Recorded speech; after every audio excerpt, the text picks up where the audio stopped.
আসসালামু আলাইকুম রহমতুল্লাহ। এই মুহূর্তে অবস্থান করছি আমার সেই নিজ উপজেলা উলিপুর উপজেলা পাঁচপীর রেল স্টেশনে অবস্থান করছি। তো আপনাদেরকে বলবো যে কুড়িগ্রাম জেলার মধ্যে অন্যতম উপজেলা হচ্ছে আমার উলিপুর উপজেলা। আর সেখানে একটা উপজেলায় দুইটা আমরা পেয়েছি হচ্ছে আপনার রেল স্টেশন প্রায় ওগুলোতে থাকে। উপজেলাগুলোতে দুইটা করে রেল স্টেশন প্রায় এক থাকে, একটা দুইটা থাকে।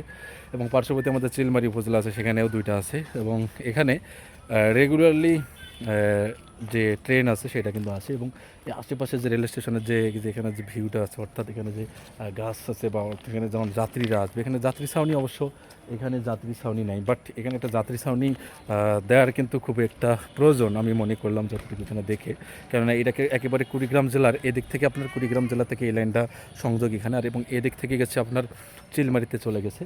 তো এখানে ভালো একটা যাত্রী ছাউনি হলে তখন এখানে যাত্রীরা খুব সহজে থাকতে পারবে, নয়তো বা যে যাত্রীরা এদিকে এলোমেলো হয়ে থাকে, এই যে এদিকে ওয়ালগুলো একেবারে ভাঙাচোরা। তো সর্বোপরি আমি যেটা চাইছিলাম যে এটা যদি রেল স্টেশন একটা যদি যাত্রী ছাউনি দেয় সব থেকে বেশি ভালো হবে আমি যতটুকু মনে করলাম। বাট এখানে এই যে এমনিতেই বসার জন্য এখানে যাত্রীদের বসার জন্য আছে। তো সর্বোপরি এটুকু আমার ব্যক্তিগত, আমার এই সাধারণ একজন জনগণ হিসেবে এবং এই উপজেলার একজন হয়ে তো এটা চাইছিলাম যদি যাত্রী ছাউনি দেয় সব থেকে বেশি ভালো হবে। তো এই ছিল, দেখার চেষ্টা করছিলাম পাঁচপীর যে রেল স্টেশন।